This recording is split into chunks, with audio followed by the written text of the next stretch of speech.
Assalamu alaikum, everyone. Welcome to another episode of Momming While Muslim podcast with your co-hosts Seba Hassan and Uzma Jafri, with recurring guest today, Rubina Cohen. Assalamu alaikum, everyone. Assalamu Walaikum, alaikum. assalamu alaikum, walaikum assalam. Rubina, So it's been good a to minute since be we talked here. with our I faces, know. because we were like WhatsApping, but it's like your face. I haven't seen it in so long. It's so exciting that you're here I know. today. Beautiful Bright and ladies. early. It's literally at the Yes. crack of dawn for these two ladies. So I definitely appreciate that you guys got up No, on it's your it's Sunday mornings and definitely that you not guys the look crack that of I dawn. beautiful know. It's a this early in the Sunday. morning. Yeah, It's yeah. It's just a 8:30. No, Sunday. actually it's 8:30 Yeah. in New It's not Mexico. too So bad, I guess. yeah, it's not terrible. It was just like, oh, I got to If get it up was early on 6:30, Sunday I'd to do be this. A little yes. tired. Because where are you right now? Because you've been traveling recently, right, Rubina? Yes, I was in Denver, so it's the same time zone, but I thought I was going to be in California.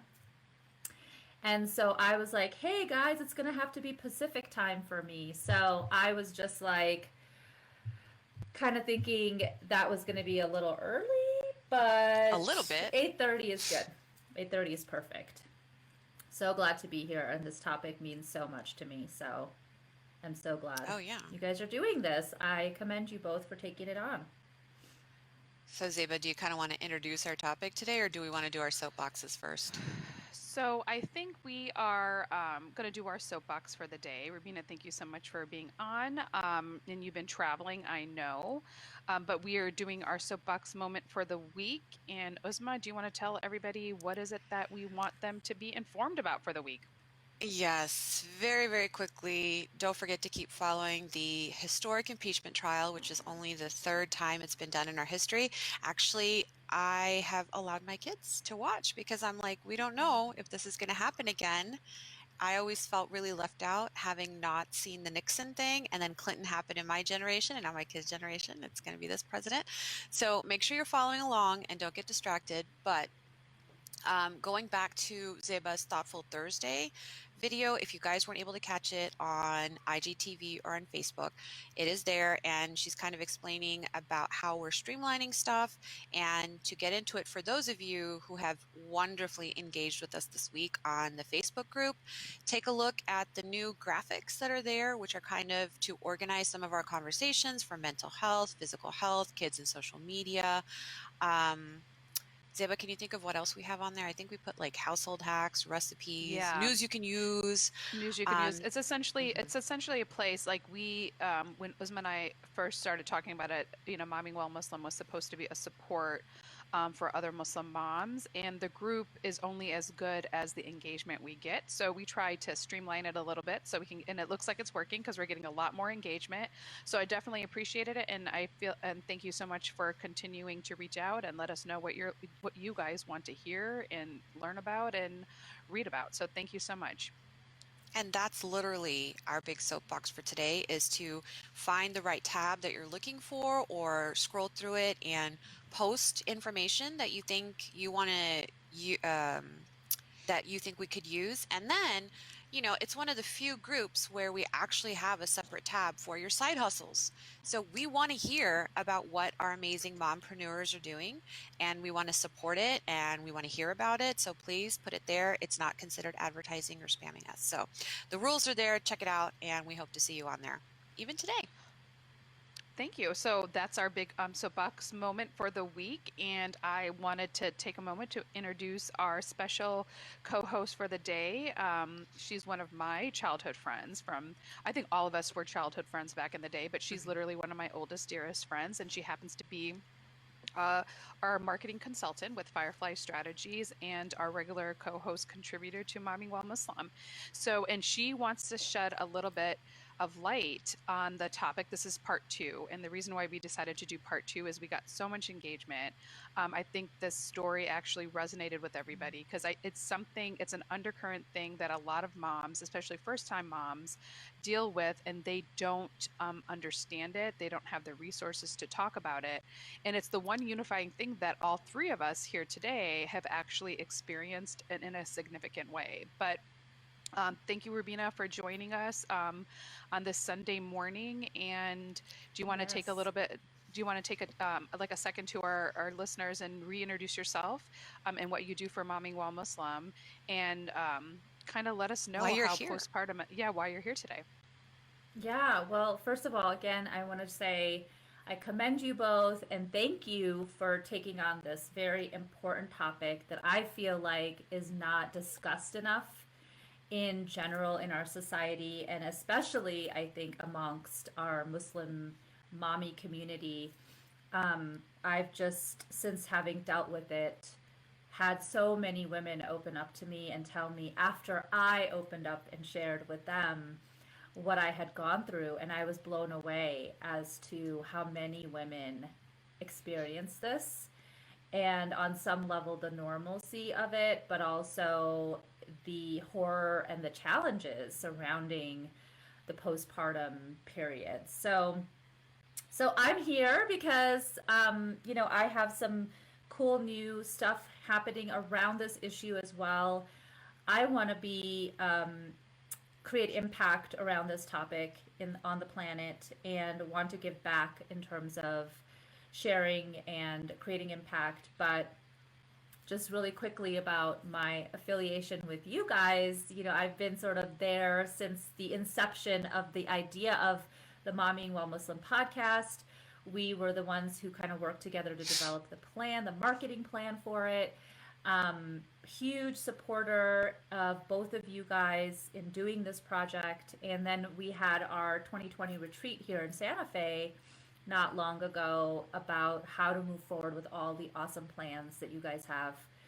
And you're doing it. So I'm so proud of both of you. And the Yay! listenership is growing. And I love this new way of doing the podcast. This is fantastic. It's innovative, it's new. So I think our producer, Joe, on the other side, that we don't see his face, but he's amazing. So Hip hip hooray, Joe. I I know, and this is an amazing platform to bring up ideas and topics like this that absolutely need attention. So that's why I'm here. So, Rubina, like we all experienced, we'll start with your story specifically about postpartum depression. With your oldest, I know she was born a little bit early. So, I think the onset of that probably was one of the main contributors to some of what you were experiencing. And I remember kind of going along on this journey with you. And so, do you want to share with us what happened Yeah. with Leah, and how you first started showing signs or feeling like, okay, something's not right. I'm not supposed to Yeah. be feeling this way. Yeah. So, yes, I had actually had an amazing pregnancy with Leah. I was feeling amazing during the entire pregnancy, but around, I think it was 34 weeks or 33 weeks, my blood pressure skyrocketed and I was put on bed rest. Just came out of the blue. And then during one of my routine checkups with the doctor, they were like, you can't go home. You have to go straight to the emergency room, and you might be having your baby in the next 4 days. Um, and I was like, oh my God. And basically, I had developed symptoms of preeclampsia. And by the time Leah was born, it had actually gone very close to full blown eclampsia. And she was born in an emergency situation, born at 35 weeks. They tried to induce me, and nothing happened. She was so not ready to come out. um, but thankfully, she came out kicking and screaming, and it was awesome. And I thought, oh my God, this is that blissful moment of the first child. She's going to just get right there on my boob and, suckle on it, and breastfeeding will begin. And it's just like that, it just happens. And actually, we had potentially every single challenge, not necessarily emergencies or critical illness type of things, but like she wasn't breastfeeding. I had to have some medication in order to help me with the eclampsia. And so it actually affects the babies.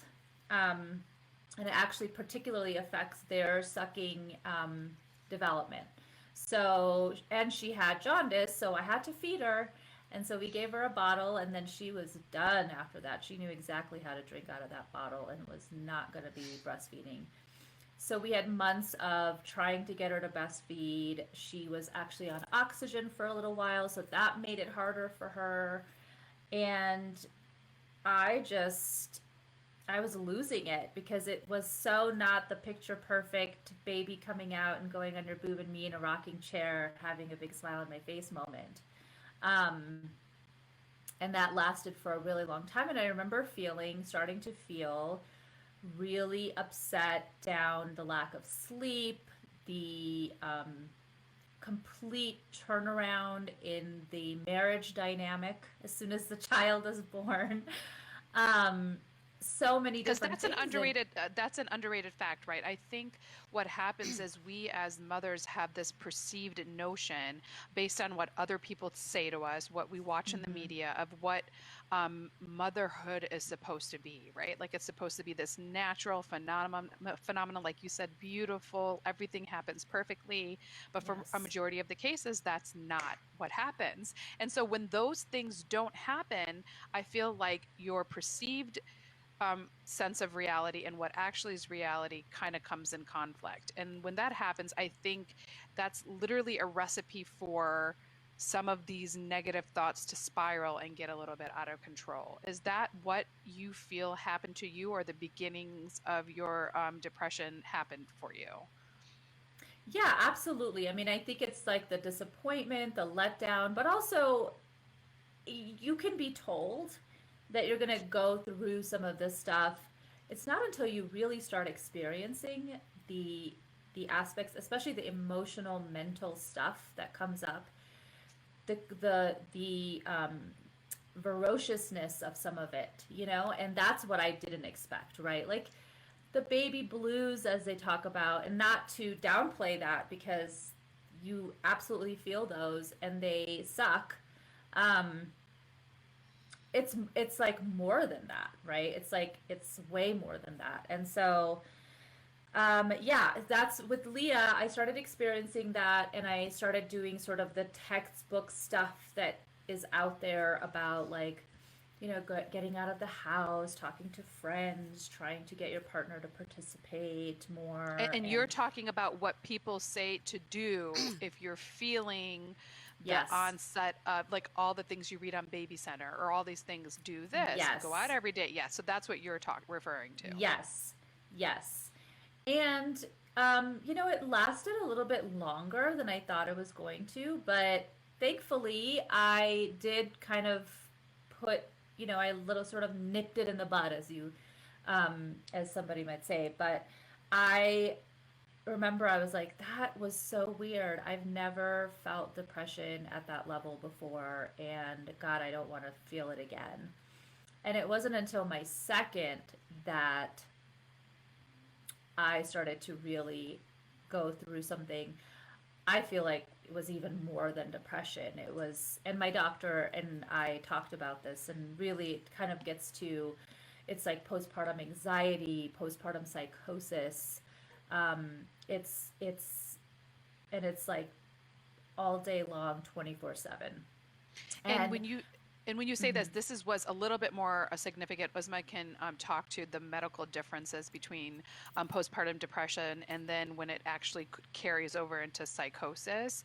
Uzma, can you just really quickly explain the difference to our audience, because there is a significant difference between the two of them? mhm, Yeah. So depression is going to be like when you have that we talked about with Freya on our part one is intense sadness. So it's more than the baby blues. It's going to last a lot longer. And Rubina can maybe speak to how long her situation lasted the first time.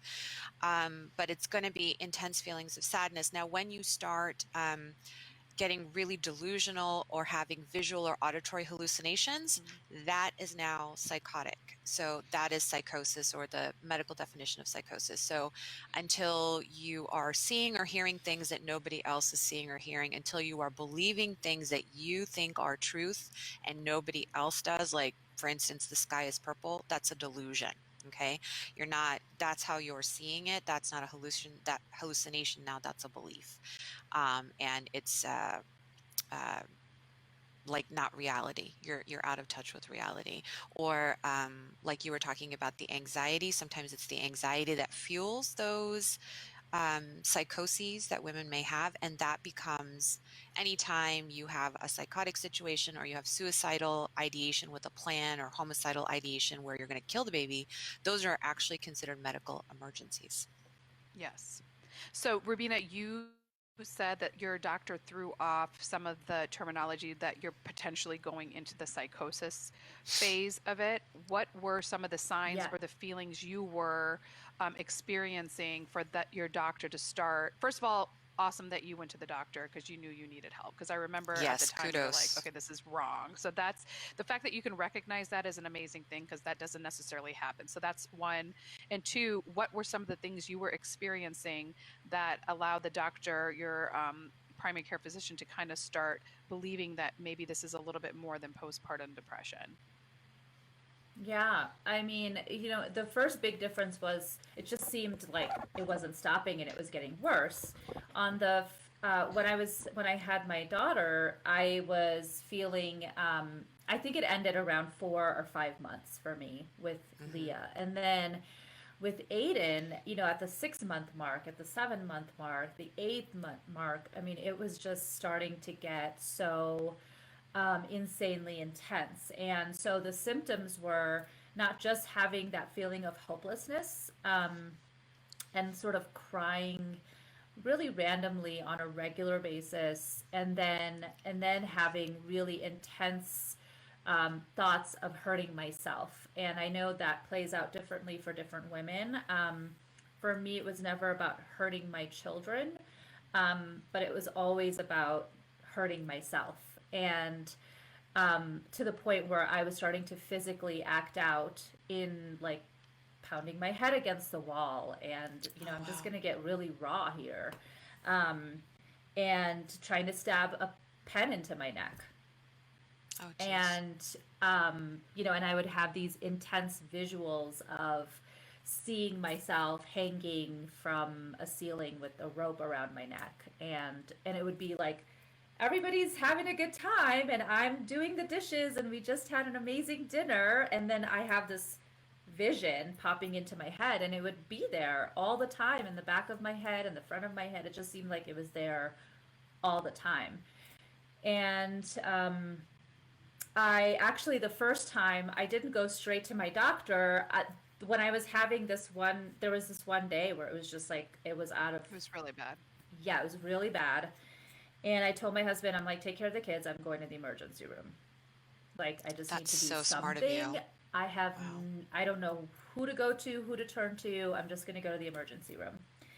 And that began my first intro to how our medical system deals with this. I was shut into a room that didn't have a door on the inside, the doorknob on the inside, so I had no access out. Beautiful. I know, isn't that lovely? There was a metal table. There's no sheets, pillows, blanket, nothing comfortable in this room at all. There was probably a 10-foot ceiling, and there was a tiny window at the top with bars on it. And I was left in there for hours. Just in Oh case my you wanted to climb gosh. the walls to try to escape from the barred Yeah, just in window on case, the top of the, yeah, Yeah. just in case you wanted to yeah. do Wow. that. So you're No saying instead comfort. People did not there even was no come in. comfort. Yeah.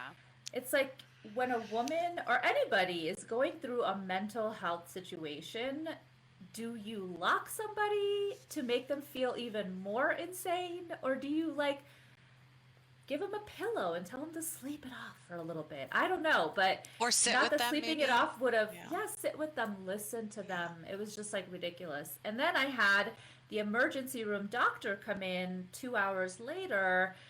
And really, the first thing out of his mouth was, I really think for this, you need to get an IUD and your husband would love it. Get an See, that IUD? Is that is what he said? Yeah, yeah. Oh I my, mean, that was the solution. that was the solution because, gosh, my husband must be really upset that we're not, being intimate or something. I don't even know where he got this idea of like how that has anything to do with what I was experiencing. and why my husband even was in the equation for making that decision for my body. Yeah. I was just like blown away. And then I was prescribed, I was given like lots of sheets of paper to fill out, Hmm. which When who you're wants to in fill out? this, and when you're in this Cell, anxiety-ridden cell jail cell, and basically. state, right? You're in this emotional state enough for you to be like, I have to leave my kids behind because I'm afraid I'm going to hurt myself. But they're like, you need to fill out your insurance paperwork while we get this Yeah. taken care And of. actually, so it was insurance paperwork, and then it was like this whole medical history. It's like, okay, you're having mental health issues right now, and now we want you to sort of just like compartmentalize that, put it aside, and now like logically fill out this like 8-page document and tell us all about why we could, so we can ascertain and assess why this is. It was. I left there 6 hours later with a prescription to Xanax, or I forget. It was a bad anxiety pill, and it makes you loopy. Did they You refer can't you to any function. therapy, counseling, anything like that? They suggested it. They said that I should make an appointment with a therapist and see my Okay. doctor. But they Of didn't course, I mean offer that's like to admit you that day because you are no, no. seeing yourself hanging in a corner. Yeah, and that I And you told pounded them my that. head into the wall and made a hole in it Oh and my had a pen gosh. mark on my neck because I tried to stab myself. Uh-huh. You know, it's just, and I'm Yeah. laughing because I'm just like, I don't even know What else how to can you do? react thinking back.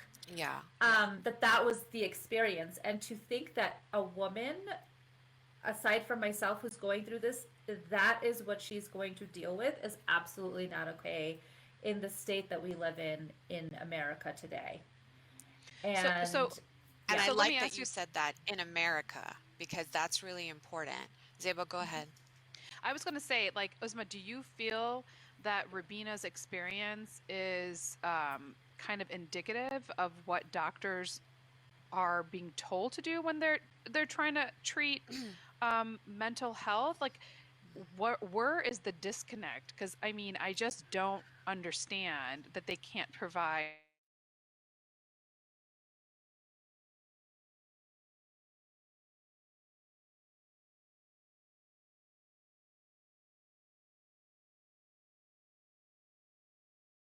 it. So Um, I think we there's a froze. little bit of a lag on the audio, but I think what I understood was you're asking me where the disconnect is in the system. And what I believe is that there's just a lack of resources, especially for mental health resources.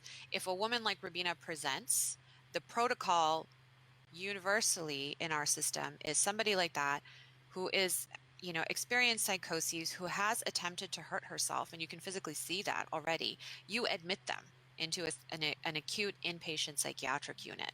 Now, if she's decisional and she's making rational decisions, you might give her the option um, and have her voluntarily sign herself in. But in most cases like that, you will be signed in against your will, where the doctor has to make the decision that this person is a danger to herself or to others, and she needs to be admitted into a hospital against her will until the psychiatrist clears her and they're going to start her medication, see how it's working, and then let her go. It may take a week or more. It just kind of depends. The reason why, now I did say that psychoses, suicide, homicidal ideation, those are emergency situations, but what Rubina experienced, I think, is very typical of what the average postpartum woman, Muslim or otherwise, is going to experience. They're going to put her in a room, they're going to leave her there. Ideally, there would be a social worker or case manager that would come see her. But otherwise, she's just being held there and observed to see if she's going to try to hurt herself and to see, is there a psychiatric bed somewhere where we can put her? If not, here's a prescription. Good luck. Bye. All right.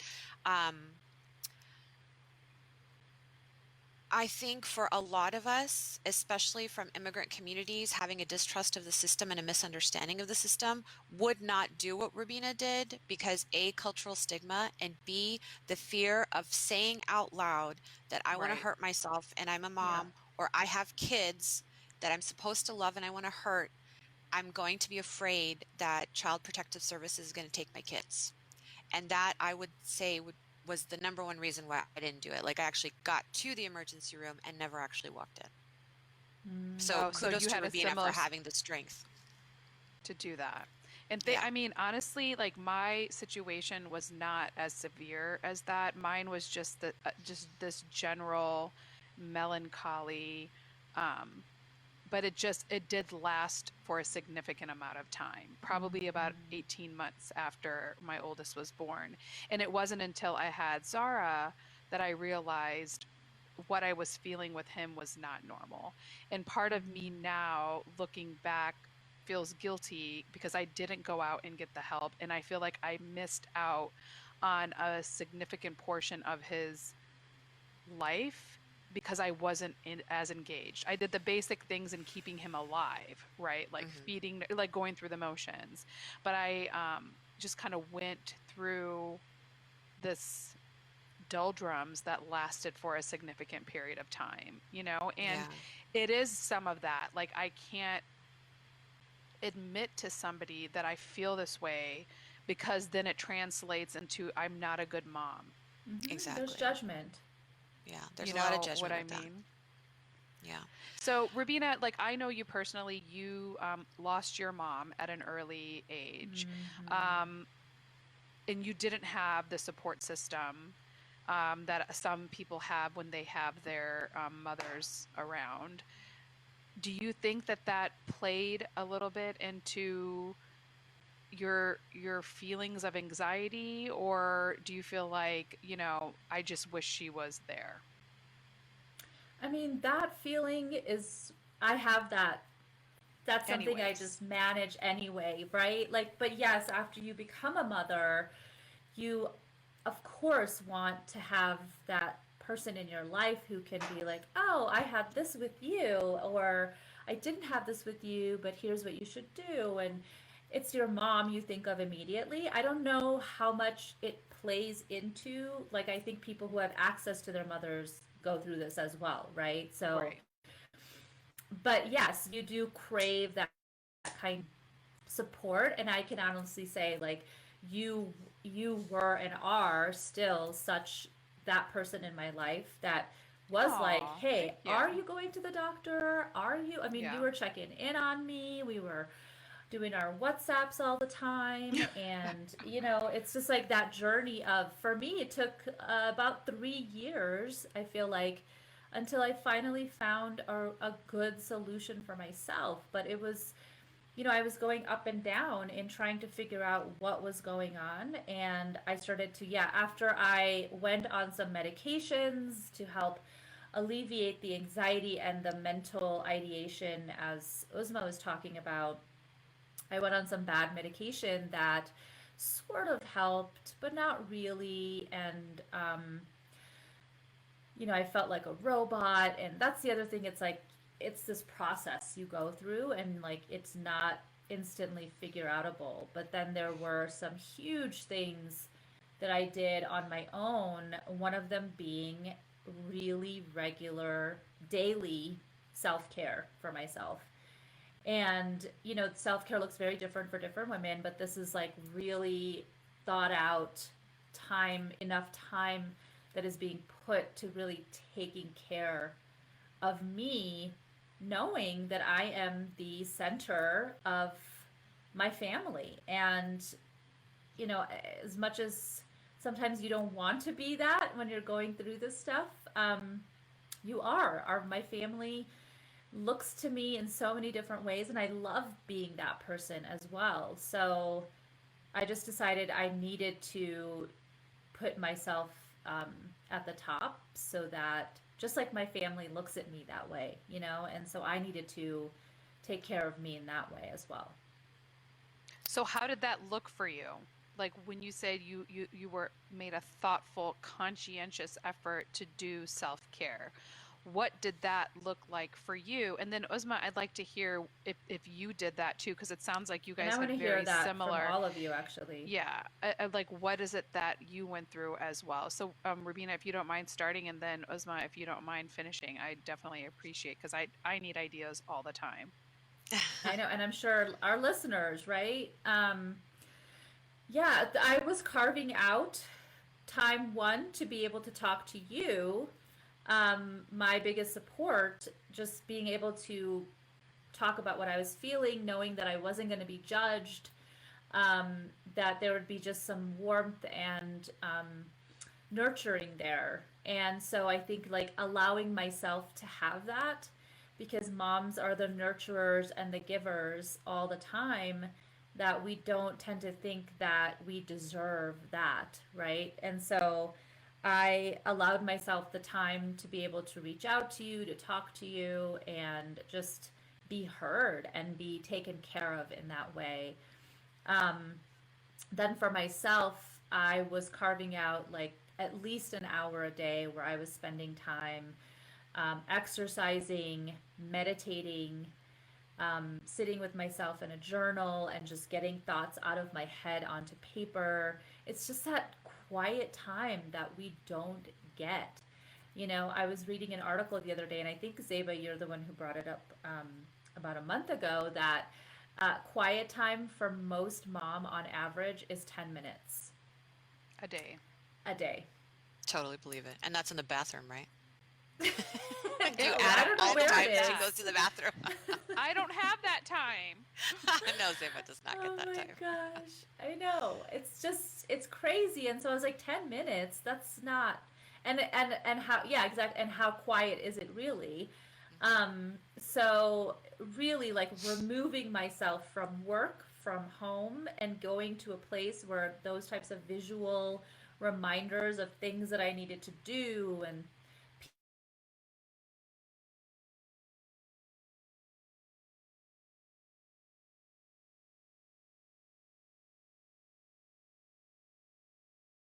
plans I needed to. Oh, we're back. Okay.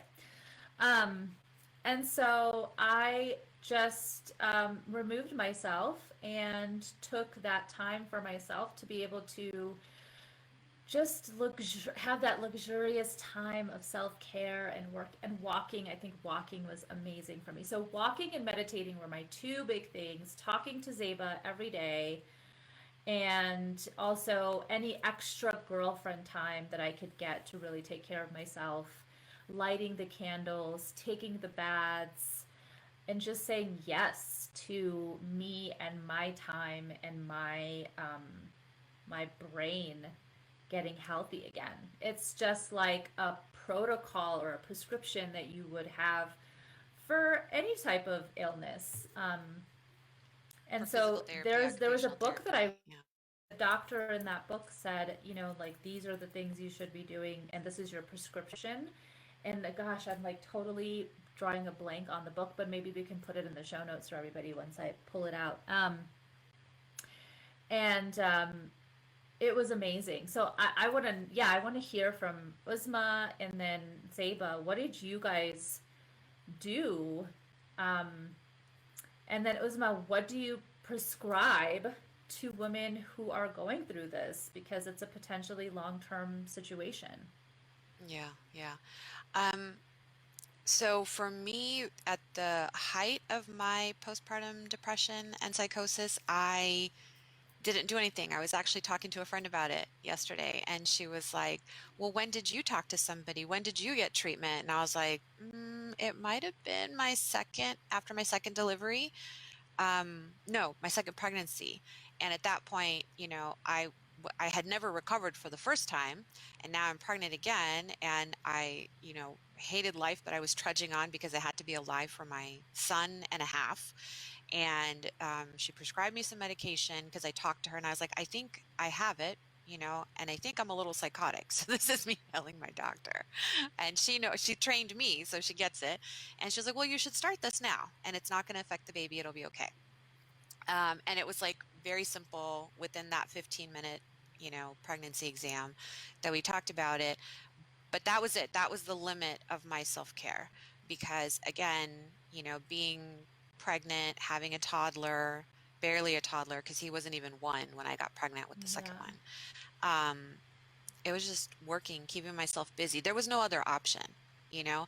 Every spare minute I had, it was how do I love on my son so that I know there were moments when it was natural and it was not forced, but the majority of the time I was taking him to places, I was going places, and now when I look back, I think it was because I was afraid of being alone with him. So that was really hard because our time was so limited. And when you're talking about not giving yourself to your kids, I do have to look at pictures of my first two to know what that felt like, to what they look like. Because the feelings, if it wasn't sadness, it was nothing. And I feel like that blank space is a lot more painful. Because when you're holding your children to try to force the love, like, please God, make it come out, that I think is worse than the sadness, maybe, but I don't want to minimize anybody who just has the intense grief that you feel for who knows why.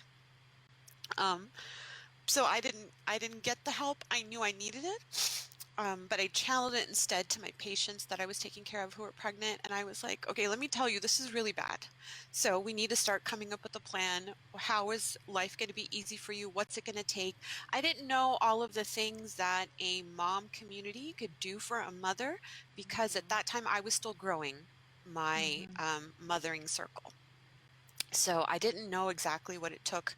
As it turns out, by my fourth kid, I realized it takes, like you and Zebra were doing, the regular calls and the checkups to make sure, how are you? How's the baby? When I was going through it, it was my mom because I had the distinct advantage of my mom telling me with my first pregnancy, honey, this is on both sides of your family. It's going to happen. It happened to me. It'll happen to you. You're at a very high risk. Please be careful. Please be careful. Please be careful. And then I kept getting pregnant, right? And she's like, oh my God, why are you doing this? You're never giving your body and your brain and your heart a chance to recover. So she was my guiding hand. And what I would do, I would say, is run away home. I would run back home to her after my first experience being so awful. My second one was a week old and I left. I went to my parents' house for a whole month. And I was like, this is where I want to recover because, You need the help. speaking to your point, you want your mommy, Yeah. Absolutely. Absolutely. So I know. the beauty is we're talking about it so openly now, right? So our hopes Yeah. is in all of our stories and the degrees that we have provided, it's the spectrum is broad, right? It's from anywhere from feeling like, don't really feel like getting out of bed to, I don't know if I love this thing that I created. And by the way, it's all normal. And in the more information we provide other people, the more people can recognize that, this is not I'm not supposed to feel this way, and perhaps I should reach out and get hope. And I want to be able to provide a safe space here for Mommy While Muslim, where if we do have some listeners going through this, please reach out. Our show notes will have the resources. And I know with Rubina, really wanted to talk about, like, this was such a passion project for you in postpartum recovery that you're starting an amazing business endeavor to help moms that have gone through similar situations. Do you want or can you talk about this amazing thing that you're working on right now? Yes, I definitely want to talk about it. It's still in the works, but we're so very close. We're about to get ready to launch a group online called Postpartum Power. And it really did come from this whole idea of allowing a woman to actually feel the power of the postpartum period.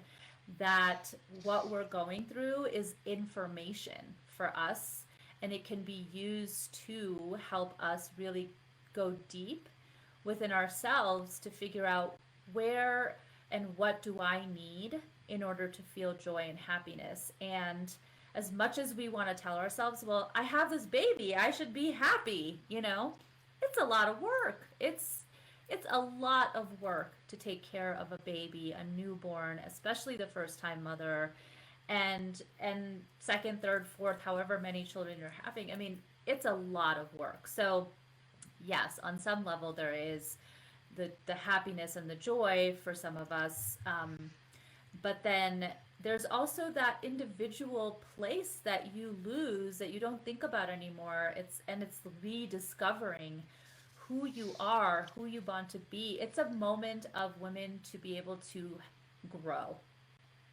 And I want to really promote that. I want to promote this idea of being able to talk very openly and in a raw way about what we are going through and have a woman not feel shame or judgment. They may still have guilt because, gosh, it's like years and years of societal training for us to feel this. So we're going to feel that, but I want the shame and I want the judgment to start dissipating and to have a community where women feel really supported to be able to talk about this stuff and know the difference between, yes, I'm supposed to be feeling this, and yes, it's okay for me to get help, and yes, it's okay for me to take the time I need to take care of myself. And so we're launching Postpartum Power online. We're going to be launching a website. And then we are in the process of curating and developing personalized a monthly subscription box that will get delivered to moms at their doorstep to remind them to create rituals around self-care.